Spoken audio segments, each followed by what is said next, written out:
Recently, AMVETS announced a partnership with the VA to take a deeper look at how to combat veteran suicides. Lana McKenzie is the chief medical executive with AMVETS.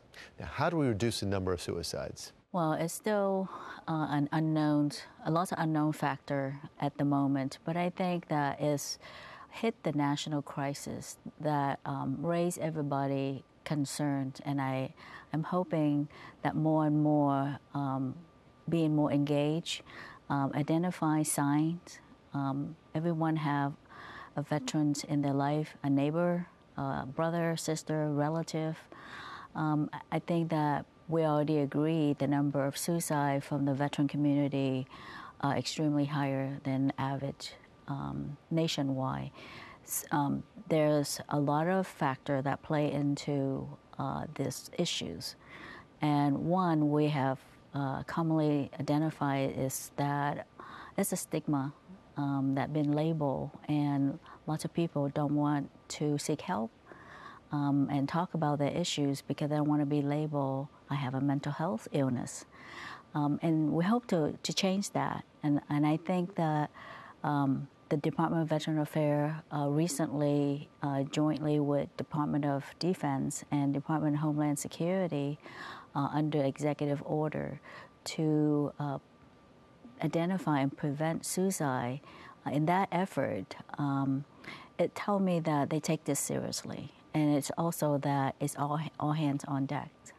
Let's talk about the AMVETS initiative that's happening now with partnership with the VA.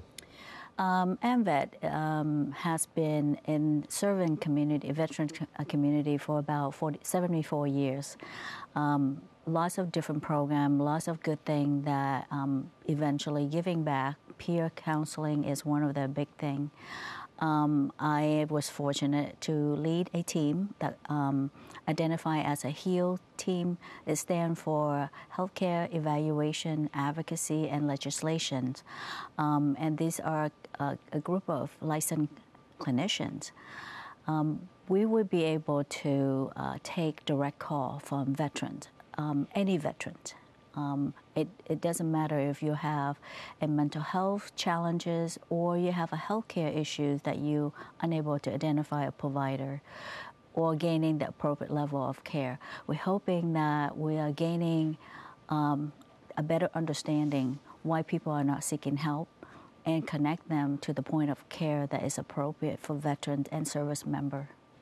During that time, in some of those calls even, what has worked? What has been working to prevent the suicides?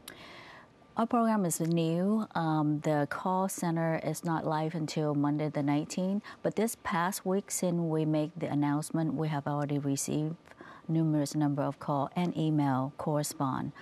I think the common denominator that we have identified for these calls is that it's difficult to gain access to the level of care at the local community where the veteran live, or is a challenge just because the complexity of the needs of some of this individual, perhaps with a traumatic brain injury, they get frustrated very easy. So when you can get the third phone call return, you sort of give it up.